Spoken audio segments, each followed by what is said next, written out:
Daily ஒரு நாள் 5 தடவை பள்ளியாசக்குள்ள போறோம். டெய்லி ஒரு நாளைக்கு 5 தடவை பள்ளியாசக்குள்ள போறோம். பள்ளியாசக்குள்ள வர்றதுக்கு இதுதான் ஆதாபுன்னு 5 வகையான நிலைமையை நாயகம் ஸல்லல்லாஹு அலைஹி வஸல்லம் சொல்லி இருக்காங்க. எப்படி பள்ளிக்குள்ள வரும்போது 5 தடவை வர்ற மாதிரி 5 விதமான ஆதாபுகளை பள்ளிக்குள்ள வரும்போது இப்படித்தான் வரணும்னு நாயகம் ஸல்லல்லாஹு அலைஹி வஸல்லம் செஞ்சுட்டாங்க. அதோடு சேர்த்து செய்யும் போது நபியினுடைய முகப்பத்துக்கும் நாம் ஆளாகுவோம். ஒரு பெரிய சுண்ணத்தை செஞ்ச நன்மையும் இந்த காலத்துல ஆளாயிரும். அதுக்கு என்ன செய்யணும் அப்படின்னு சொன்னா, ஒரு பெரிய காண்டசா கார்ல இறங்கி நல்ல அத்தர்லாம் அடிச்சு அப்படி வரணும்னா இல்லை.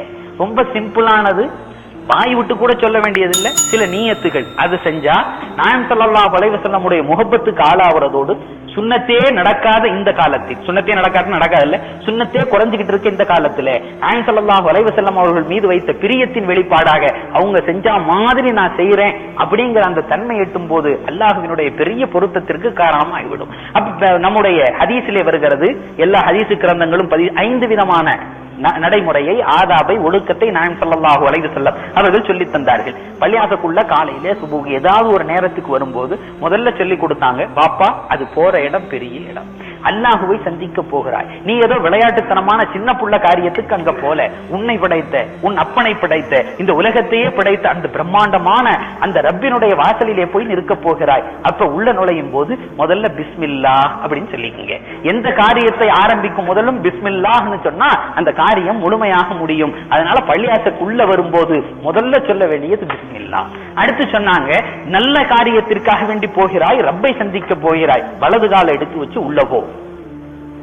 இதுக்கெல்லாம் ஏதாவது காசு கொடுக்கணுமாங்க? டாலர் கணக்குல ஒன்னும் செய்ய போறது இல்ல. டாலர் கணக்குல ஒன்னும் செய்ய போறது இல்ல. சும்மா நம்ம பாட்டுக்கு வர்றதோட அப்படி ஸ்டைலா கொஞ்சம் சாஞ்சி வர்றதோட இந்த காலத்துக்கு வச்சு வர போறோம், அவ்வளவுதானே. அப்ப 1வது சொன்னார்கள் பிஸ்மில்லாஹ் என்று சொல்லி உள்ளே வருவது. 2வது வலது காலை எடுத்து வைத்து வருவது. இது 2ம். அடுத்து 3வதாக சொன்னார்கள் ஸலவாத்து சொல்றது. ஹதீஸ்களிலே வருகிறது, ஏதாவது நமக்கு தெரிஞ்ச அல்லாஹும்ம ஸல்லி அலா சய்யிதனா முஹம்மத், அல்லாஹும்ம ஸல்லி அலா சய்யிதனா முஹம்மத், இத நாயகம் ஸல்லல்லாஹு அலைஹி வஸல்லம் அவர்களே சொல்லுவார்கள். ஸலவாத் யார் மேலங்க சொல்றோம்? ரசூலுல்லாஹ் மேல சொல்றோம். நாயகம் ஸல்லல்லாஹு அலைஹி வஸல்லம் பள்ளிக்குள்ள நுழையும் போது வலது காலை எடுத்து வச்சு பிஸ்மில்லாஹ் சொல்லி அல்லாஹ்வின் சாந்தியும் சமாதானம் நாயகம் ஸல்லல்லாஹு அலைஹி வஸல்லம் மேல உண்டாகட்டும்னு சொல்லுவாங்க. ஏன் சொல்லுவாங்க? யா அய்யுஹல்லதீன ஆமனூ ஸல்லு அலைஹி வ ஸல்லிமூ தஸ்லீமா, மூமின்களை நீங்கள் நபி மீது ஸலவாத் சொல்லுங்கன்னா அவங்க மூமின்குள்ளேயும் வந்துடுறாங்க. விளங்குதுங்களா? ஒரு மூமின் தானே, அந்த கடமை அவர்களுக்கும் ஆகிவிட்டது. அதனால அல்லாஹ்வினுடைய சாந்தி இப்படி சொல்லி வந்தாங்க. ஒவ்வொரு தடவையும் இப்படி சொல்லுகிற போது எத்தனையோ மாற்றங்கள் நிகழும். அப்ப சொன்னாங்க, உள்ளே வருகிற போது பிஸ்மில்லாஹ் சொல்லுவது, வலது காலை எடுத்து, 3வது ஸலவாத்தை சொல்லுவது, 4வது அல்லாஹ்வினிடத்திலே பரக்கத்தை கேட்பது. அல்லாஹும்ம அஃப்தஹ்லி அபுவாப ரஹ்மத்திக், அல்லாஹ்வினுடைய ரஹ்மத்தை பரக்கத்தை கேட்பது என்று துஆவை ஓதிக்கிறது. ஓதிக்கிட்டு இந்த 4 ஓரளவு எல்லாரும் செஞ்சிருவோம். இல்ல 5வதாக ஒரு விஷயத்தை சொன்னார்கள். அப்படி உள்ள நுழையும் போது இஅ்திகாஃபினுடைய உள்ள அந்த தேட்டத்தோடு உள்ளே நுழைவது. அதுக்கு ஒரு சின்ன துஆ, நவைது சுன்னத்துல் இஅ்திகாஃபி அல்லது நவைத்துல் இஅ்திகாஃப ஃபீ ஹாதல் மஸ்ஜிதி மா தும்து ஃபீ, நான் இதுல இருக்கிற வரை இஅ்திகாஃபினுடைய நியத்திலே உள்ளே இருக்கிறேன்னு வருவது. ஒருவர் 1 மணி நேரம் அல்லாது அல்லாஹுவுக்கு பிடித்தமான ஒரு நேரங்களிலே ஒருத்தர் இஅ்திகாஃப் இருந்துட்டா அவருக்கும் நரகத்திற்கும் மத்தியிலே 40,000 ஆண்டுகள் கடக்கிற குழி வெட்டப்படுகிறதுன்னு வருது.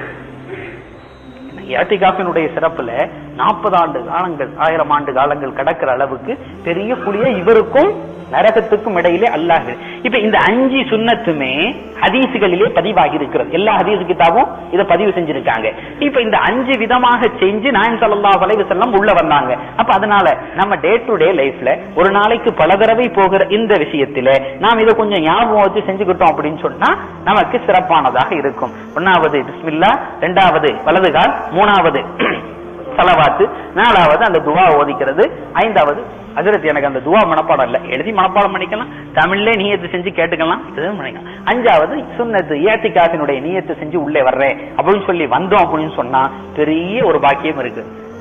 மறந்துட்டு உள்ள வந்துட்டேன், மறந்துட்டு உள்ள வந்துட்டேன், பரவாயில்ல திரும்பி போயிட்டு வந்துடலாம், பழக்கிற வரை. சும்மா சாதாரணமாக நாம் செய்யக்கூடிய அமல் நம்முடைய வாழ்க்கையில் எவ்வளவு பெரிய மாற்றத்தை ஏற்படுத்தும் என்பது தெரியாது. அதனால 5 வக்து மாதிரி 5 செயல் ஒவ்வொரு நாளும் அதை செய்யும் போது செஞ்சு பிராக்டிஸ் ஆகிட்டேன்னா, அன்னைக்கு ஒருத்தர் சொன்னார், அந்த இரவு தொழுகையை பற்றி அன்னைக்கு சொன்னீங்க ஆலிம்சா, ஊர்ல தொலை சொல்லலாமா எங்க வீட்டுக்காரம்மாவை? இவங்க கேட்க ஊர்ல எங்க வீட்டுக்காரம்மாவெல்லாம் தாராளமா தொலை சொல்லலாமே. அந்த அந்த பழக்கம் எத்தனை பேரிடத்துல அது எல்லாரும் செஞ்சீங்களா? சரி, அந்திருக்கும் அப்படி வர வேண்டும். அதனால அந்த மாதிரி விஷயங்கள்ல வாரம் ஒன்ன பழகி இன்ஷா அல்லாஹ் நம்முடைய வாழ்க்கையில் அல்லாஹுக்கும் அல்லாஹ்வினுடைய தூதருக்கும் பிடித்தது போன்ற உள்ள வாழ்க்கை, முழுமையாக குர்ஆன் ஹதீஸினுடைய வழியிலே உள்ள வாழ்க்கையை வாழக்கிற நசீபை அல்லாஹ் உங்களுக்கும் எனக்கும் உலகத்திலே உள்ள அனைத்து முஸ்லிம்களுக்கும் தந்தருள் புரிவானாக. வ ஆகிரு தாவானா அனில் ஹம்துலில்லாஹி ரப்பில் ஆலமீன்.